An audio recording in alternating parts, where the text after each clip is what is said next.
Malam ini kita akan bahas bagian terakhir dari kitab Amos.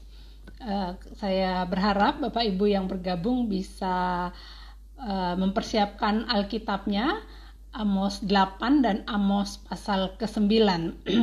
Amos 8 ini yang sekarang ini sering dipakai untuk menunjukkan kondisi yang terjadi di dunia saat ini. Nah, kita akan belajar apa benar ketika digambarkan tentang mayat yang ada di mana-mana dengan jumlah yang banyak, lalu nyanyian sukacita menjadi nyanyian duka cita, semua dalam keheningan. Apa yang dimaksud ketika konteks sekarang sepertinya sama dengan masa zaman Nabi Amos. Kita akan belajar nanti ya lewat pemahaman Alkitab yang terakhir, seri keempat dari kitab Amos ini.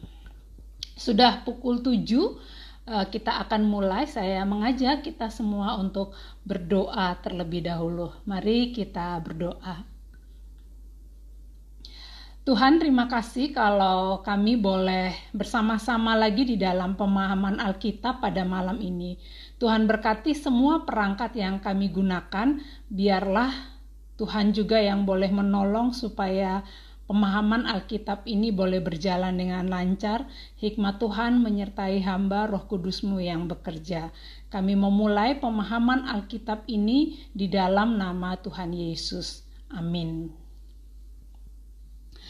Ya, PA seri keempat, seri terakhir dari kitab Amos ini kita akan sama-sama baca. Kita akan melihat pasal 8 dan pasalnya yang ke-9. Nah, yang lalu di seri ketiga pemahaman Alkitab itu kita sudah bicara tentang penglihatan. Nah, kalau saya review sedikit di bacaan yang lalu, Amos pasal 7 kita tahu ada 5 penglihatan yang ditunjukkan. Lalu kita sudah belajar, kita sudah mengupas 3 penglihatan di pasal 7 itu, dan di antara penglihatan 1, 2, 3 dengan penglihatan 4 dan 5 ini ada jeda di mana ada percakapan Amos dengan Amazia. Kalau pasal 7 bicara tentang penglihatan 1 sampai 3, penglihatan belalang, penglihatan tali sifat gitu ya. Lalu kita akan melihat penglihatan yang keempat, yaitu bakul dengan buah-buahan, ada di pasal yang ke-8. Nah, saya akan bacakan terlebih dahulu Amos pasal 8 ayat 1 sampai ayatnya yang ketiga. Ayat 3 ini yang seringkali dipakai saat ini untuk menafsirkan, mencocokkan kondisi kita di masa pandemi ini yang memang mirip gitu ya. Inilah yang diperlihatkan Tuhan Allah kepadaku.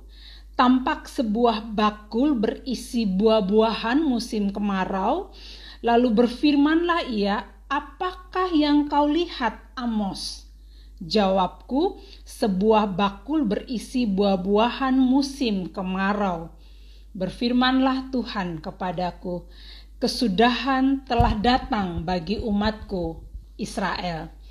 Aku tidak akan memaafkannya lagi. Nyanyian-nyanyian di tempat suci akan menjadi ratapan pada hari itu. Demikianlah firman Tuhan. Ada banyak bangkai, kemana-mana orang melemparkannya dengan diam-diam.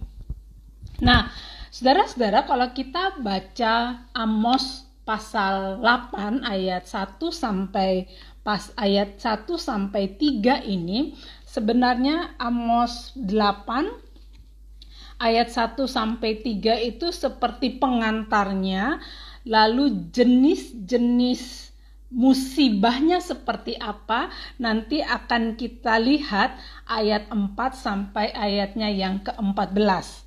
Jadi itu merupakan rangkaian dari penglihatan keempat yang dilihat oleh kitab Amos. Bakul buah yang isinya buah musim kemarau. Nah, Ketika Tuhan bertanya, apa yang engkau lihat? Amos kan menjawab, sebuah bakul buah. Kalau bahasa Ibraninya itu ditulis kayits, Q-A-Y-I-T-S gitu ya, kalau kita terjemahkan lurus. Kayits itu menggambarkan buah musim panas atau buah musim kemarau, yang diduga ini yang dimaksud adalah buah arah. Lalu ketika Amos menjawab itu, Tuhan kan mengatakan, kesudahan telah datang bagi umatku Israel.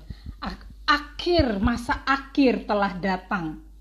Dan dia menggunakan kata kets. Tadi kayits, lalu ini ket, K-E-T-S. Nah, ketika kata yang hampir mirip dipakai, meskipun sebenarnya tidak ada hubungannya, tetapi mau digambarkan bagaimana kesudahan bangsa Israel. Musim panas bangsa Israel yang berakhir, dan panen akan tiba, panen buah musim kemarau. Tetapi yang dimaksud di sini adalah keadaan di mana kejahatan bangsa Israel tiba pada ujungnya. Jadi seperti musim panas itu kan seperti menyengat, kering, tandus. Lalu digambarkan itu sebagai kehidupan bangsa Israel yang dilingkupi dengan segala kejahatannya. Nah, mereka akan sampai tiba pada masa panen. Panen apa? Ya panen penghakiman dari akibat dari perbuatan-perbuatan mereka yang jahat. Nah, Amos pasal 8 ayatnya yang ketiga, ayat yang kedua bagian akhir, Tuhan mengatakan apa? Aku tidak akan memaafkannya lagi. Kita ingat ya, penglihatan pertama dan penglihatan kedua ketika belalang dan api ditunjukkan, itu kan Amos berdoa. Ketika musibah belalang itu, Amos melihat lalu dia minta kepada Tuhan, Tuhan kasihani ini bangsa yang kecil. Habis mereka kalau Tuhan membiarkan mereka itu kena musibah. Lalu kemudian kan Tuhan batal hukumannya. Lalu dilihat lagi api, Amos berdoa lagi, lalu kemudian batal juga hukuman itu. Tetapi ketika menggunakan tali sifat, melihat tidak ada lagi di antara bangsa Israel yang hidup benar dan mereka akan mendapatkan hukuman, mulai dari situ seharusnya bangsa Israel ini berubah. Tapi kan kita tahu Amazia, orang yang yang harusnya sebagai pemimpin, yang harusnya sebagai orang yang terhormat, yang bisa mendengar kata-kata teguran, tapi dia kan nggak mau, padahal dia pemimpin. Artinya bahwa bukan hanya yang di luar, yang jauh relasinya dengan Allah, umat biasa, tetapi orang yang melayani dalam bait Allah pun hidupnya sudah tidak benar. Lalu kita lihat dalam pasal 8 ini penglihatan yang keempat itu. Pesta nyanyian yang biasa dinyanyikan karena lumbung panen. Jadi seharusnya kan setiap mereka panen akhir tahun, mereka itu akan pesta, bernyanyi sukacita untuk hasil panen yang mereka peroleh. Tetapi nyanyian itu kemudian berubah jadi apa? Jadi ratap tangis. Itulah yang dimaksud. Ketika pada masa seharusnya kamu bernyanyi sukacita, namun tidak lagi kamu akan merasakan itu. Di ujung musim itu, disitulah penghukuman itu akan terjadi. Tangisan, nyanyianmu akan berubah menjadi tangisan. Amos ingin mengatakan sudah terlambat bagi Israel untuk mengubah nasib. Mereka harus menerima hukuman yang sebenarnya menakutkan. Ada kematian yang tidak terkendali. Kejahatan yang tak dikendalikan dan tak dihentikan berujung pada kematian yang tak terkendali juga. Kita ingat ya, di awal pelayanan Amos, kalau kita baca pasal 5 yang sudah kita bahas, itu kan dia mengatakan apa? Carilah Tuhan, maka kamu akan hidup. Nah, ketika bangsa Israel berhenti mencari Tuhan, lalu mereka hidup seperti yang mereka mau sendiri, ada penindasan, ada kehidupan yang sudah tidak benar di hadapan Tuhan, maka benarlah begitu tidak mencari Tuhan, bukan kehidupan lagi yang mereka dapatkan, tetapi kematian. Ibarat dikatakan begini, bencana itu sudah di depan mata mereka. Nah, apa gambaran bencana yang akan terjadi dalam kehidupan bangsa Israel pada saat itu? Ayatnya yang keempat sampai ayatnya yang ke-14, di situ diberikan gambaran. Yang pertama tentang gempa bumi. Kalau kita perhatikan itu ada di ayat yang ke-8. Tidakkah akan gemetar bumi karena hal itu sehingga setiap penduduknya berkabung? Tidakkah itu seluruhnya akan naik seperti sungai Nil, diombang-ambingkan dan surut seperti sungai Mesir? Siapa sasarannya? Mereka adalah orang-orang yang serakah. Tentang gempa bumi ini kalau kita ingat di pasal pertama, itu sudah diberikan catatan. Amos menyampaikan nubuatan-nubuatan ini 2 tahun sebelum gempa bumi terjadi.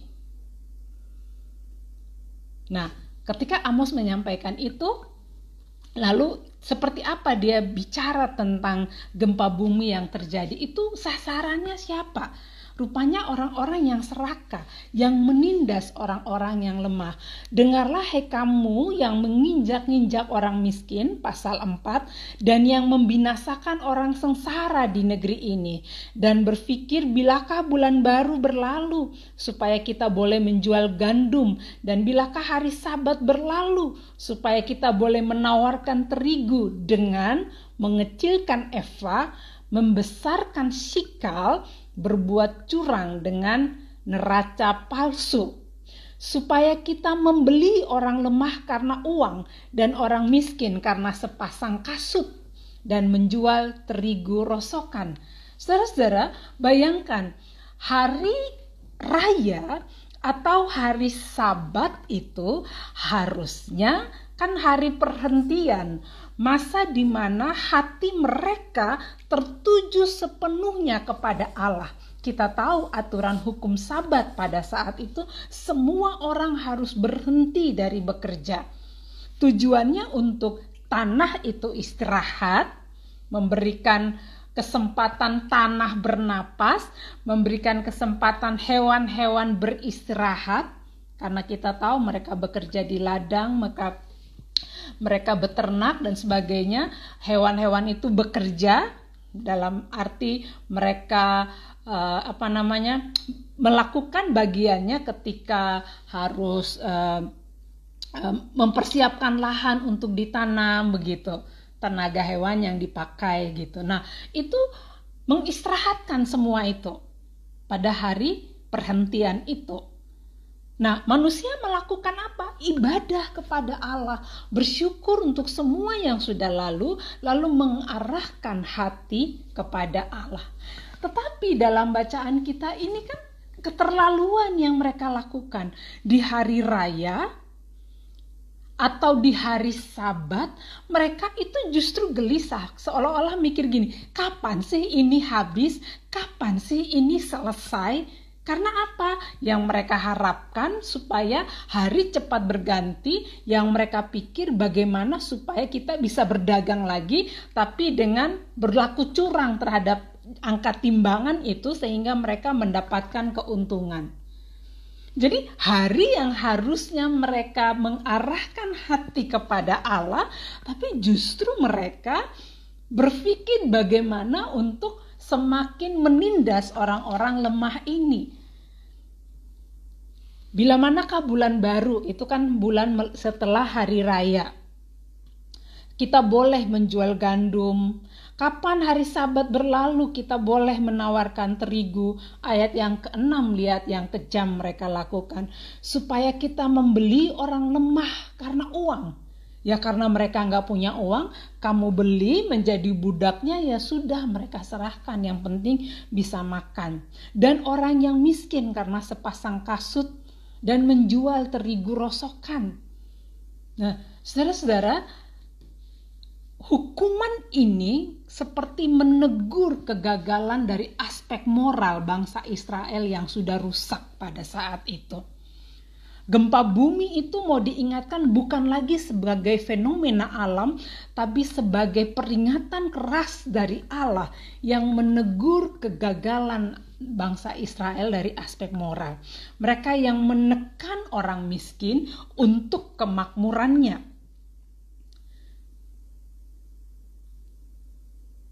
Karena itu apa yang bisa menghancurkan kejahatan dan keserakahan mereka? Ya hanya gempa bumi itu. Lalu musibah yang kedua, apa yang bisa dilihat? Gerhana matahari. Ayat 9 dan ayatnya yang ke-10. Gerhana matahari itu kan fenomena alam. Tetapi dalam sejarahnya seringkali dianggap sebagai kayak pertanda atau firasat yang bisa menimbulkan rasa takut. Karena kan matahari tampak tiba-tiba hilang, langit menjadi gelap. Kalau saya ingat dulu masa kecil gitu ya, kalau bicara tentang gerhana matahari itu selalu diingatkan begini, tidak boleh langsung lihat matahari, nanti matamu buta gitu. Jadi kayak diingatkan saya, maksudnya kita juga nggak pernah ngalamin gitu ya, tapi kalau bicara gerhana matahari selalu diingatkan bahwa pokoknya kalau itu terjadi nggak boleh kalau lihat matahari secara langsung, nanti buta secara permanen, diingatkan gitu ya. Nah, gerhana matahari ini menggambarkan siang terang yang tiba-tiba menjadi gelap. Disitulah dikatakan sukacita yang berubah menjadi perkabungan, nyanyian yang menjadi ratapan, kematian anak tunggal itu kan mengerikan ya saudara. Aku akan mengubah perayaan-perayaanmu menjadi perkabungan dan segala nyanyianmu menjadi ratapan. Aku akan mengenakan kain kabung pada setiap pinggang dan menjadikan gundul setiap kepala. Aku akan membuatnya sebagai perkabungan karena kematian anak tunggal, sehingga akhirnya menjadi seperti hari yang pahit pedih. Ini banyak terjadi di masa pandemi ketika ada keluarga yang sudah melakukan protokol kesehatan dengan sangat ketat gitu ya, karena sudah terjadwal untuk pernikahan dan sebagainya. Lalu setelah pernikahan itu terjadi, kemudian besoknya banyak berita yang mengatakan bahwa ada keluarga yang terpapar, yang sakit, dan ada yang meninggal gitu. Saya ingat kemudian rame-rame melihat kitab Amos pasal 8 ayat 10 ini menjadi referensi mereka untuk mengatakan bahwa itu memang sudah tertulis di kitab Amos. Sudah ada di Alkitab bagaimana Tuhan mengubah nyanyian menjadi ratapan. Kematian anak tunggal tentu mendatangkan pedih. Terang yang berubah menjadi gelap menggambarkan cahaya wajah Allah yang sudah tersembunyi bagi Israel. Tidak ada lagi harapan bagi mereka, yang ada kegelapan dan kegelisahan. Kalau kematian anak tunggal melambangkan apa? Tidak ada lagi masa depan. Kalau anak sebagai gambaran penerus generasi, lalu ini anak cuman satu, anak tunggal, lalu yang tunggal ini juga mati, maka selesailah semua. Maka tidak ada lagi generasi berikutnya, gambaran tentang kematian. Jadi saudara-saudara, ketika masa pandemi ini, lalu kita begitu seringnya mendengar berita-berita kematian, seringkali kita memakai ayat ini untuk menunjukkan bahwa Memang itu sudah ditulis kok di Alkitab. Amos ini yang sering menjadi referensinya untuk mengatakan bahwa nubuat itu sudah terjadi di masa sekarang.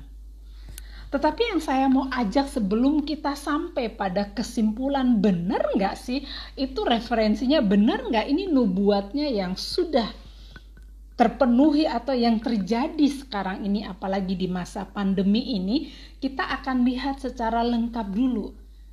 Benar atau enggak, nanti kita lihat di belakangnya. Tetapi mari saya mau mengajak kita melihat secara utuh, supaya apa? Supaya kita enggak cepat-cepat memakai referensi ini, memakai ayat ini untuk menyesuaikan dengan konteks sekarang, meskipun mirip yang terjadi, kematian di mana-mana, nyanyian menjadi ratapan, sukacita menjadi air mata, semuanya berubah. Ada banyak kematian yang terjadi.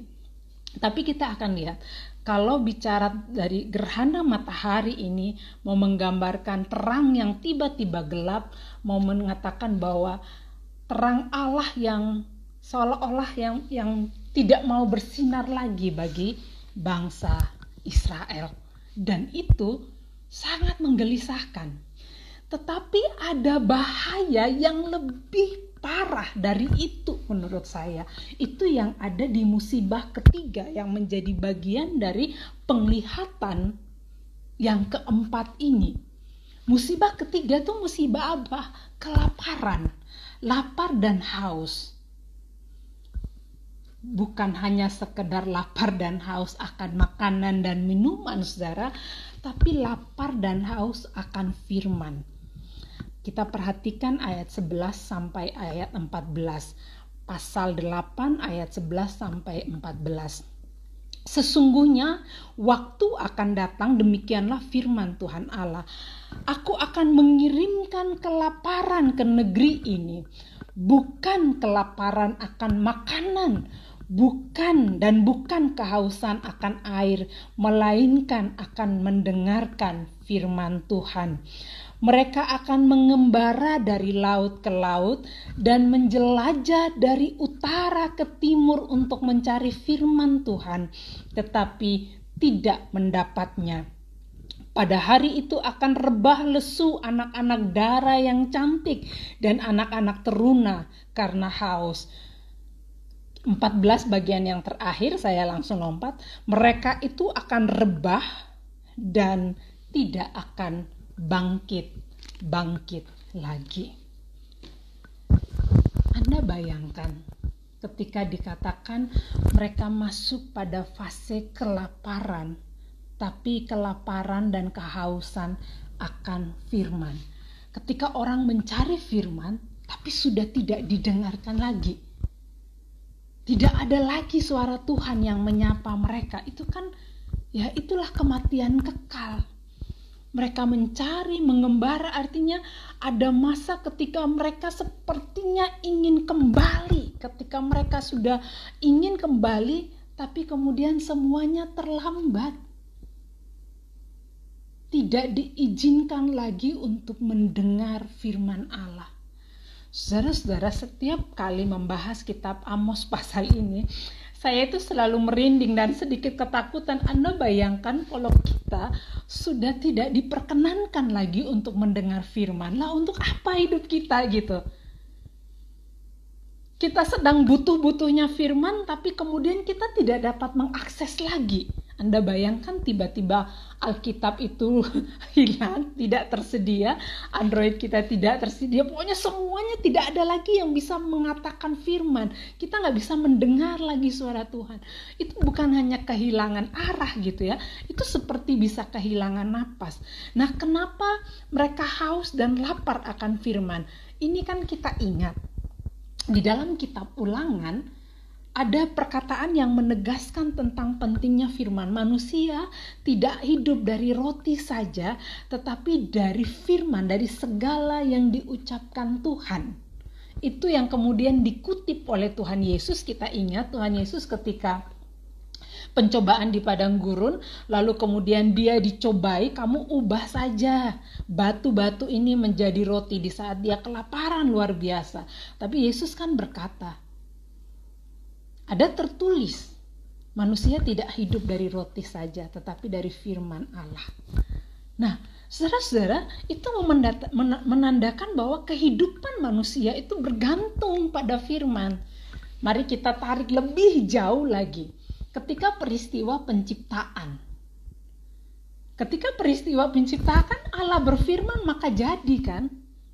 Allah berfirman jadilah terang. Allah berfirman semuanya melalui firman Allah. Kehidupan di dunia terjadi.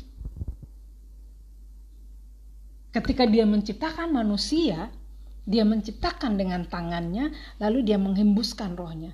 Tapi awal penciptaan semuanya dari firman. Kehidupan di tengah dunia bermula dari firman. Dan apa yang terjadi kalau kemudian firman sudah tidak dapat diakses lagi. Mereka sudah tidak bisa dengar firman lagi. Dampaknya kematian yang menghancurkan. Karena itu dikatakan apa? Ketika digambarkan pada hari itu akan rebah lesu anak-anak dara yang cantik, anak-anak teruna karena haus, mereka itu akan rebah dan tidak akan bangkit-bangkit lagi. Pasal 8 ayat 13 dan 14 itu mau mengatakan apa? Selesailah kehidupan ini.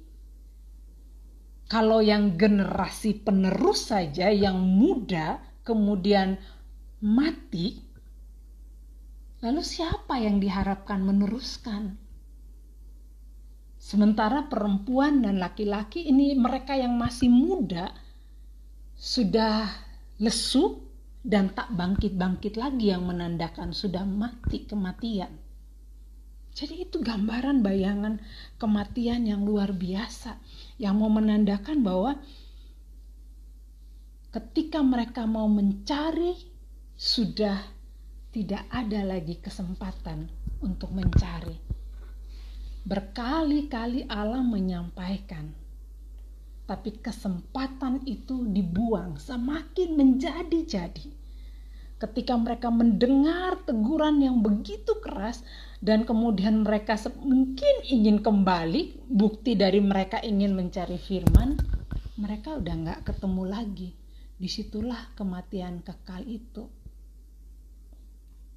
Baru kemudian saudara, ketika penglihatan keempat yang bakul dengan buah-buahan ini, lalu jenis-jenis penderitaan yang mereka alami terkait gempa bumi, terkait gerhana matahari, terkait kelaparan, lapar dan haus akan firman, lalu kemudian ditutup dengan penglihatan yang kelima. Ketika Tuhan berbicara, dia melihat Tuhan dekat mezbah. Mezbah di pasal 9. Kulihat Tuhan berdiri dekat mezbah, pasal 9 ayat 1. Dan ia berfirman, pukullah hulu tiang dengan keras, sehingga ambang-ambang bergoncang, dan runtuhkanlah itu ke atas kepala semua orang. Dan sisa-sisa mereka akan kubunuh dengan pedang. Tidak seorang pun dari mereka akan dapat melarikan diri, dan tidak seorang pun dari mereka akan dapat meluputkan diri. Sekalipun mereka akan menembus sampai ke dunia orang mati dan seterusnya. Mezbah itu kan tempat yang melambangkan ikatan perjanjian antara Allah dan bangsa Israel. Mezbah itu tempat yang kudus, tempat yang suci dalam tradisi Israel. Tapi kemudian kalau dari mezbah itu tidak lagi suara kedamaian yang didengar, tetapi berita penghukuman, itu mau menandakan apa? Tidak ada lagi yang luput dari hukuman Allah. Tadi ketika penglihatan yang keempat, itu kan menegur dengan keras para pedagang-pedagang yang berdagang secara curang, mengambil keuntungan yang besar, memeras orang miskin untuk mendapatkan keuntungan mereka. ditegur dengan keras. Tapi kemudian di penglihatan kelima ini, ketika dikatakan Tuhan berbicara dekat mezbah, bahkan orang yang dikatakan melayani Allah sekalipun tidak luput dari hukuman. Karena ternyata mereka pun tidak jauh beda dengan orang yang berdagang. Mereka pun melakukan hal yang tak berkenan di hati Tuhan. Kejahatan ibadah dilakukan. Dan karena itu, dari mezbah pun, dari tempat yang paling kudus sekalipun, di situ juga dimulai penghukuman itu. Allah menegur dengan keras para saudagar yang menindas orang miskin. Tapi bagian ini Allah juga menunjukkan kemarahannya pada pelayan ibadah yang tidak lagi menjunjung tinggi nilai kebenaran dan keadilan. Nah, yang menarik, ketika manusia mau lari dari situ, dia nggak akan bisa lari lagi ke dasar laut, ke dunia orang mati, pergi ke langit, Tuhan ketemu semuanya. Ini kita ingat di Mazmur 139 ya. Mazmur 139 itu kan yang terkenan bahwa engkau menenun aku gitu.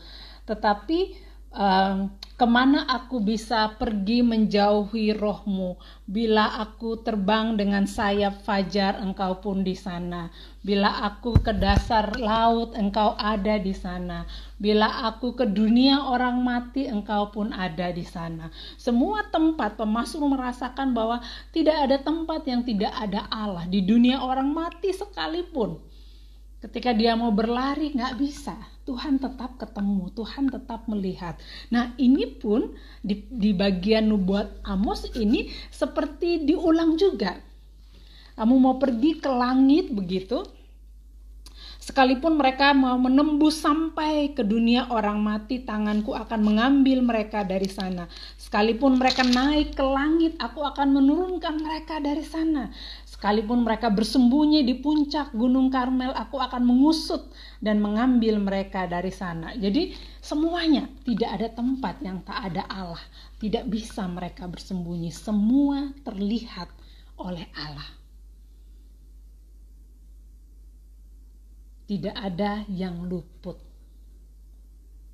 Namun saudara, di tengah semua hukuman demi hukuman itu, lalu tiba-tiba muncul di ayat 11 sampai dengan ayatnya yang ke-15, Amos pasal 9, ayat 11 sampai 15, gambaran tentang kehidupan yang baru yang Tuhan berikan. Pada hari itu aku akan mendirikan kembali pondok Daud yang telah roboh. Aku menutup pecahan dindingnya dan akan mendirikan kembali reruntuhannya. Aku akan membangun kembali seperti di zaman dulu kala. Apa yang disampaikan? Disampaikan tentang kabar pemulihan, kabar keselamatan. Ada kehidupan yang kembali disegarkan. Kalau ketika penglihatan hukuman-hukuman itu ditunjukkan, lalu kemudian jerih lelah mereka seolah-olah sudah tak ada lagi tak ada artinya, tapi ada masa di mana Tuhan akan membuat semuanya baik. Ketika mereka bekerja berladang, mereka akan menuai. Tuhan akan memberkati jerih lelah mereka. Ada kehidupan yang kembali segar ketika semua jerih lelah ada hasilnya. Keberhasilan dan pemeliharaan Allah yang nyata bagi bangsa Israel. Nah, saya mau mengajak kembali kita melihat penglihatan satu demi satu itu ya, yang lalu yang sudah kita bahas sampai pada saat ini penglihatan yang kelima. Saya tentu tidak mengulas satu-satu secara keseluruhan lagi, tetapi kita lihat poin-poin dari setiap penglihatan ini. Ketika penglihatan tentang belalang, Nabi berdoa, musibah gak jadi. Ketika penglihatan tentang api yang menghanguskan, Amos berdoa, musibah pun gak jadi. Lalu penglihatan tali sifat menunjukkan bahwa Allah kemudian memakai alat ukur yang benar-benar mau menunjukkan kepada Amos, kalau tadi kamu sudah berdoa minta supaya mereka jangan dihukum, Tuhan dengar, Tuhan seperti bisa dinegosiasi begitu ya, dan dia mau, dan dia menggagalkan, menghentikan rencananya, tetapi penglihatan ketiga ini seperti menjadi jembatan untuk masuk pada penglihatan keempat dan kelima. Tali sifat yang dipakai untuk mengukur tembok kelurusannya itu kan. Nah, dipakai tali sifat sebagai ilustrasi untuk menunjukkan aku sudah lihat dengan ukuran yang tepat. Tidak ada satupun. Lalu kemudian masuklah pada penghukuman yang tadi kita bahas bersama. Gempa bumi, gerhana matahari yang melambangkan duka yang luar biasa, air mata di mana-mana, tidak ada lagi sukacita. Begitu cepatnya sukacita berubah menjadi duka cita. Dan Tuhan tidak hanya menegur orang-orang yang bekerja di luar bait Allah, bukan hanya mereka yang ada melakukan pekerjaan-pekerjaan yang di luar dari melayani Allah. Mereka yang disebut sebagai pelayan-pelayan Allah pun yang ada di mezbah itu pun akan mendapatkan hukuman. Tidak ada orang yang luput karena mereka memang sudah berbuat yang tidak adil. Tapi kita lihat lagi, penghukuman terjadi bukan datang secara tiba-tiba. Prosesnya sudah dimulai belas kasihan Tuhan. Itu kan sama seperti orang tua ketika dia mau menghukum anaknya. Ketika dia udah lihat misalnya anaknya udah keterlaluan, dia mungkin akan memberikan peringatan gitu ya. 1, lalu 2 sampai 3 loh ya, misalnya kayak gitu ya. Itu kan sebenarnya tanda kasih tuh, nggak mau dilakukan, tidak mau penghukuman itu diberikan, dikasih peringatan-peringatan, tapi semua diabaikan. Ya akhirnya setiap perbuatan ya memang harus dituai akibatnya. Kita nggak bisa, apa yang kita tabur ya itu yang kita tuai. Niat baik Allah ditolak manusia. Dan mereka memilih untuk tetap hidup di dalam keberdosaan. Tetapi mari kita telaah lagi bagian demi bagian yang sudah kita lihat di dalam keseluruhan pasal Amos ini, kitab Amos ini.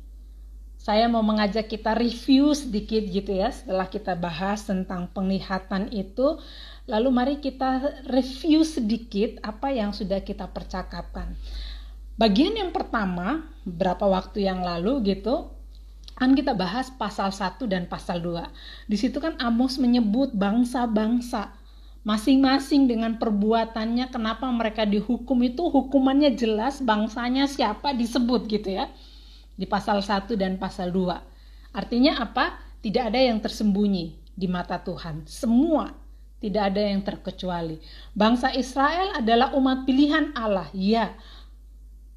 Tetapi justru di pasal 3 sampai 6 justru karena mereka umat pilihan Allah itu mereka lebih dapat hukuman yang besar gitu. Karena mereka tidak memakai panggilan sebagai umat pilihan Allah itu tidak sepadan dengan kehidupan mereka. Jadi kalau pasal 1-2 menyebutkan bangsa-bangsa di luar bangsa Israel, mereka semua kena hukumannya, artinya Allah itu Allah bagi semua bangsa. Pasal 3 dan pasal 6 itu difokuskan pada bangsa Israel karena status mereka sebagai umat pilihan. Lalu kita masuk pasal 7 yang tadi tentang penglihatan itu. Penglihatan 1 dan 2 Allah yang bisa dinegosiasi. Penglihatan 3 seperti jembatannya yang mau menandakan kamu punya bukti apa lagi. Alat saya sudah terukur jelas, tidak ada lagi yang hidup benar. Lalu penglihatan keempat dan 5 itu yang menandakan hukuman yang begitu berat. Ketika orang tidak bisa lagi mendengarkan firman.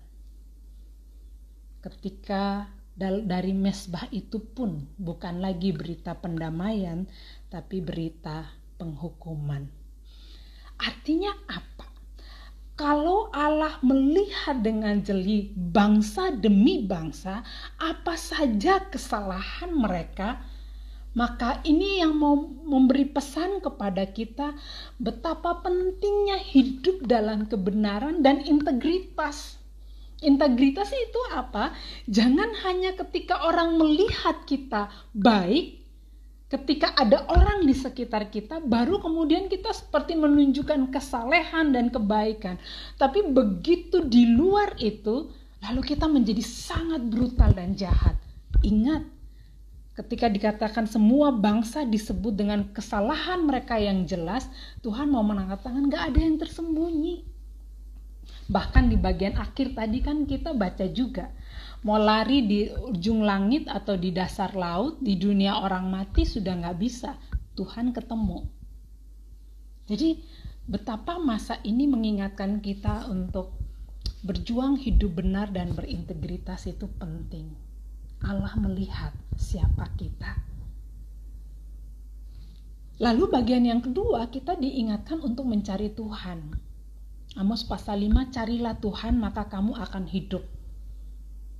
Allah tetap memberikan mereka jalan untuk kembali. Di tengah teguran yang keras pada bangsa Israel, tapi Tuhan itu tetap menyapa mereka, memberikan jalan untuk kembali. Yang ketiga, dari penglihatan 1 dan 2, kita bisa melihat kemurahan hati Allah kan. Ketika doa bisa mengubah keputusan Allah. Jadi kita tuh gak bisa hidup dengan fatalistik gitu ya. Kamu itu, apalagi kalau orang mengatakan begini, oh sudah takdirnya kalau kamu memang mati sekarang ya mati gitu. Kalau misalnya enggak ya enggak. Gak bisa fatalistik kayak begitu. Wong dalam kitab Amos ini kita lihat, harusnya mati kok. Tapi ada orang yang berdoa, ada negosiasi, Allah mau loh menunda. Bahkan Allah menyesal ketika merancang hukuman untuk mereka. Tapi karena nggak didengar, tetap saja dengan kejahatan, hukuman itu pun tetap harus terlihat nyata di depan mereka. Artinya bahwa betapa kita belajar dari Amos itu tentang relasi dengan Tuhan, justru bisa mengubah keputusan Allah dan mendatangkan kebaikan bagi kita. Allah itu hatinya luar biasa. Dia sudah mengambil keputusan, lalu bisa dinego lewat doa kita. Itu bisa terjadi. Tapi yang juga kemudian perlu diingatkan kepada kita dari pertemuan yang sekarang ini, saudara, betapa pentingnya hidup dalam firman. Manusia bukan hidup dari roti saja, tetapi dari firman, karena memang jejak kita menunjukkan begitu. Dunia diciptakan dari firman, kehidupan ada itu karena firman. Bangsa Israel selalu diingatkan, manusia tidak hidup hanya dari roti, tapi dari perkataan, dari mulut Tuhan. Yesus juga mengatakan hal itu. Agak mengerikan kalau kemudian Allah sudah tidak mau berfirman lagi pada kita. Terus mau jadi apa hidup kita? Kematian akhirnya tidak jauh beda lagi dengan binatang gitu ya. Karena ya kita sama saja dengan hewan yang bernapas. Sudah gak ada rohnya, firman sudah meninggalkan hidup kita begitu. Nah, sekarang kita kembali kepada pasal 8 tadi yang sering kali menjadi referensi untuk menunjukkan kondisi yang sekarang. Kejadian sekarang seperti Amos pasal 8, aku akan mengubah perayaan-perayaanmu menjadi perkabungan, nyanyianmu menjadi ratapan, lalu aku akan membuat sebagai perkabungan karena kematian anak tunggal, aku akan mengenakan kain kabung dan sebagainya. Ketika ayat yang ketiga juga dikatakan ada banyak bangkai kemana-mana, orang melemparkannya dengan diam-diam. Kita tahu kan ketika pandemi ini kematian, pemakaman terjadi dalam hening. Tidak ada lagi orang yang akan berdiri di pinggir liang kubur kita lalu bernyanyi, berdoa. Gak ada, semuanya dalam sepi, dalam senyap.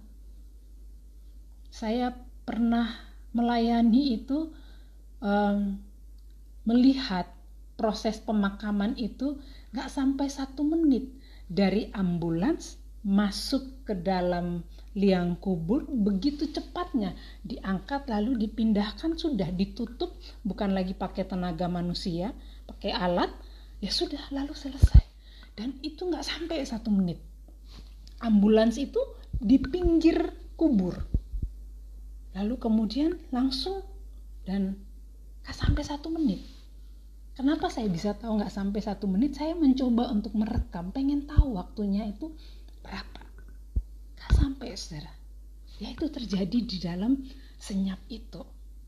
Apakah itu kemudian terjadi sekarang gitu ya? Orang selalu memakai ini gitu.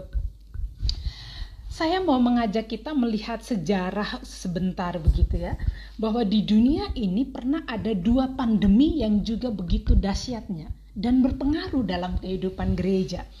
Tahun 541 sampai 542 ada wabah yang namanya wabah Justinian akibat dari bakteri. Nanti Bapak Ibu bisa mencari. Nah, pada saat itu saudara, paganisme, penyembahan berhala itu cukup berkembang begitu. Tetapi ketika wabah ini terjadi, yang paling survive, yang bahwa banyak menimbulkan kematian, gak peduli Kristen atau orang menyembah berhala begitu ya. Tetapi pada saat itu, yang daya lentingnya cukup kuat, yang bisa bertahan, yang kemudian yang masih bisa melihat pengharapan di tengah wabah yang begitu hebat itu adalah orang Kristen. Yang jumlahnya waktu itu belum banyak. Lebih banyak penganut paganisme, penyembah berhala. Tetapi daya lentingnya yang kuat, yang bertahan, yang mampu melewati masa yang berat itu bukan hanya karena mereka berpengharapan, tapi yang menolong orang lain, yang membantu orang-orang yang terdampak karena bakteri itu, yang memberikan pertolongan di tengah segala ketakutan yang ada, justru orang Kristen. Sampai pada akhirnya saudara, 541 sampai 542 itu orang-orang paganisme ini mereka justru melihat kok kehidupan orang Kristen ini menarik. Dan banyak yang memilih untuk bergabung dengan komunitas Kristen karena daya lentingnya itu, karena kuat gitu, karena menghadapi situasi yang berat itu, pandemi pada masa itu, justru menghadapi dengan berbagai macam upaya yang mereka lakukan untuk menolong sesama. Tidak bersembunyi dalam ketakutan, perasaan takut itu tentu ada, tetapi tetap bergerak memberikan bantuan. Justru di situ gereja kemudian hidup. Banyak orang menjadi tertarik. Kok sekuat ini? Kok bisa? Komunitas Kristen menjadi menarik pada saat itu. Tapi kemudian hampir 1000 tahun setelah itu gitu ya, 800 tahun. Tahun 1347 sampai tahun 1351 kita ada banyak mendengar tentang Black Death gitu ya. Itu juga infonya karena bakteri begitu. Jutaan orang di dunia mati. Pandemi itu. Black Death itu. Sampai karena terlalu banyak yang mati, saudara, itu ada fase di mana pada saat itu gereja Katolik ketika banyak imam-imam yang mati, lalu ada kebutuhan kehadiran imam-imam yang baru, maka muncullah imam-imam yang akhirnya seperti karbitan begitu ya, dalam tanda kutip. Karena memang butuh cepat begitu. Tetapi kemudian tidak lagi mendalami panggilan itu dengan panggilan yang spiritualitas yang dalam. Akhirnya timbul persoalan dan kita tahu dampaknya bagi gereja apa? Lahirlah reformasi itu. Ketika banyak hal yang dilihat sudah tidak sesuai lagi, kemudian muncullah reformasi itu. Kematian banyak, tapi justru gereja menunjukkan giatnya, menunjukkan kehidupannya di tengah masa itu. Nah, kalau sekarang ini terjadi seperti yang digambarkan, ya kita bisa menggabungkannya begitu ya. Kita bisa saja menggabungkannya. Tetapi kan kita nggak bisa lalu mengatakan, oh ya ini memang begitu, ini sudah seperti yang dituliskan gitu. Tapi mari kita lihat betapa peran apa yang harus kita lakukan sebagai orang percaya. Di sisi lain, kita melihat pasal 9 tadi, pasal 9 ayat 11 sampai 15 menggambarkan bahwa ada harapan di dalam Allah. Bisa jadi sama gitu ya. Bisa jadi ya kita dunia ini sudah terlalu banyak dengan dosa. Tetapi kalau ditanya kenapa Tuhan, saya kemarin mimpin webinar begitu di salah satu gereja, ada pertanyaan yang menarik, Bu. Kenapa Tuhan mengizinkan ini terjadi? Ada banyak sekali kematian yang terjadi. Apa hikmatnya? Lalu saya mengatakan begini, Pak, saya juga masih bertanya. Kalau tanya kenapa Tuhan mengizinkan terjadi, saya juga belum ketemu jawabnya. Tetapi ada hikmatnya, ada banyak orang yang bertumbuh justru di masa pandemi. Ada banyak keluarga yang kemudian mengalami rekonsiliasi. Ada banyak orang yang lebih menghidupkan kehidupan doanya. Ada banyak orang yang kemudian lebih mencintai firman Tuhan. Ada loh yang masa pandemi justru selesai baca Alkitab, Kejadian sampai Wahyu. Ada hikmatnya. Ada banyak orang yang meskipun dari rumah tapi bergerak untuk menolong orang lain. Sejarah membuktikan gereja survive bukan karena kekuatannya, tetapi bagaimana Tuhan memakai untuk tetap bergerak di masa berat itu dan menghadirkan pengharapan. Nah, pertanyaannya adalah apakah Kristus masih bisa kita tunjukkan lewat pandemi ini? Kan itu yang menjadi penting. Situasi mungkin bisa sama. Kita mau pakai ini sebagai kondisi yang sekarang juga boleh. Tetapi kan bukan cuma di situ. Sejarah menunjukkan pengalaman pandemi yang terjadi, orang Kristen bergerak. Kristus dimuliakan. Banyak komunitas tertarik dengan komunitas orang Kristen. Mereka yang menyembah berhala ingin bergabung dengan komunitas Kristen itu. Nah, apakah masih daya tarik Kristus masih ada di masa pandemi ini? Itu yang menjadi penting bagi kita semua. Supaya kita nggak hanya memakai ini untuk menunjukkan sekarang, tapi mari kita belajar apakah Kristus masih tetap dimuliakan dalam hidup kita di masa pandemi ini.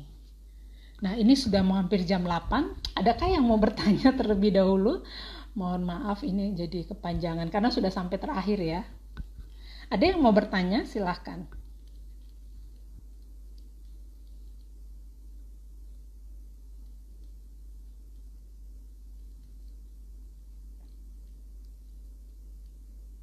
Jadi kita sudah menyelesaikan sambil saya menunggu kalau ada yang bertanya silahkan di kolom komentar begitu.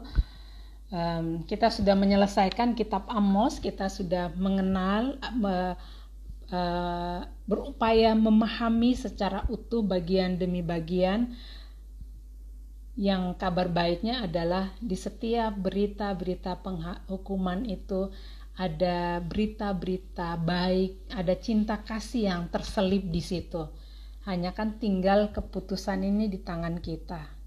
Lebih kuat mendengarkan suara Allah yang penuh cinta kasih itu, atau lebih kuat mengikuti suara dunia yang mengajak kita untuk menjauh dari Allah dengan cara hidup yang salah.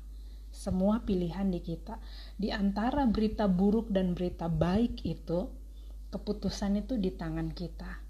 Mau memilih mendengar suara Allah yang begitu baik yang menarik kita untuk mendapatkan kehidupan, atau memilih mendengar suara dunia ini yang selalu akan mengajak kita untuk hidup seperti yang kita mau begitu.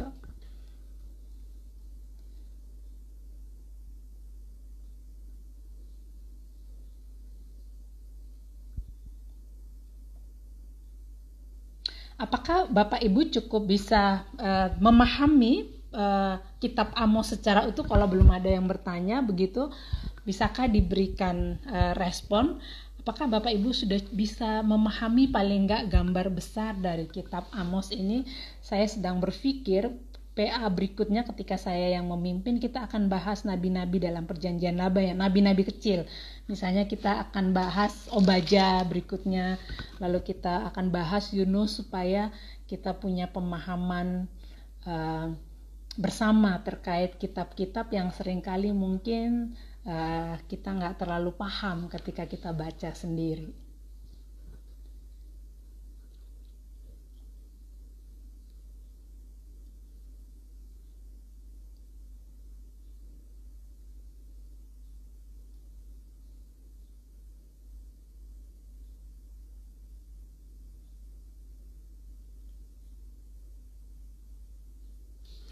Adakah yang mau bertanya?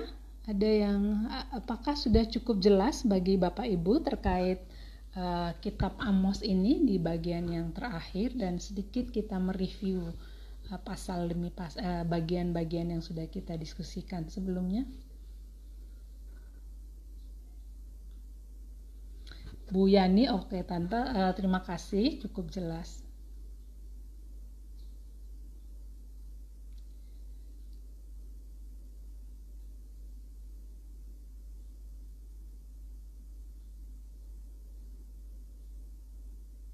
Baik, kalau misalnya tidak ada yang bertanya, Bapak Ibu, saya akan sampai pada bagian akhirnya, bahwa ketika kita sudah belajar tentang kitab Amos ini, kita tahu bahwa Tuhan tetap selalu mau menarik kita ketika kita sudah jauh dari Tuhan. Tinggal gimana kita memutuskan untuk benar-benar mengikut suara Tuhan itu atau tidak. Tetapi apapun yang terjadi saat ini, juga termasuk di masa pandemi ini, ketika kita belajar kitab Amos sampai pada akhirnya, mari kita belajar percaya setelah pandemi ini ada kehidupan yang baik yang Tuhan akan berikan pada kita. Selama kita tetap setia pada Tuhan, Tuhan akan membuat kita juga bertumbuh secara rohani. Kita cukup seperti yang dikatakan Nabi Amos dalam pasal 5. Carilah Tuhan, maka kamu akan hidup. Setelah pandemi ini, kita juga akan mengalami yang pasal 9 ayat 11 sampai 15. Tuhan yang baik akan memberikan kebaikan kepada kita. Hanya saja biarlah di masa-masa berat ini kita tetap mencari Tuhan. Jadi kalau orang menggunakan pasal 8 sebagai konteks sekarang, ya nggak apa-apa kalau memang mirip itu terjadi, tapi jangan berhenti di situ. Harapan ada, Tuhan masih memberikan kebaikan. Setelah ini hidup kita dibaharui, dipulihkan oleh Tuhan. Mari kita berdoa. Terima kasih untuk firman-Mu ya Tuhan. Terima kasih Engkau begitu baik. Meskipun begitu marahnya, tapi Tuhan tetap menyiapkan kami yang baik. Terima kasih kalau kami belajar malam ini seperti kami hidup pada masa Amos. Ada banyak kematian, ada banyak ratap tangis yang semuanya kematian terjadi di dalam sepi. Tapi kami percaya setelah ini ada kehidupan karena Engkau sendiri yang menyiapkan, Engkau sendiri yang berkata pada kami. Kami tahu ada pemulihan, kami tahu ada kehidupan, dan karena itu kami mau berjanji, kami mau berkata, kami mau mencari Tuhan. Karena itulah yang akan memberikan kehidupan pada kami. Di dalam nama-Mu kami berdoa. Amin. Ya, sampai di sini pemahaman Alkitab kita. Bulan depan saya akan bahas lagi nabi-nabi kecil di dalam kitab Perjanjian Lama. Sampai bertemu lagi, Tuhan memberkati.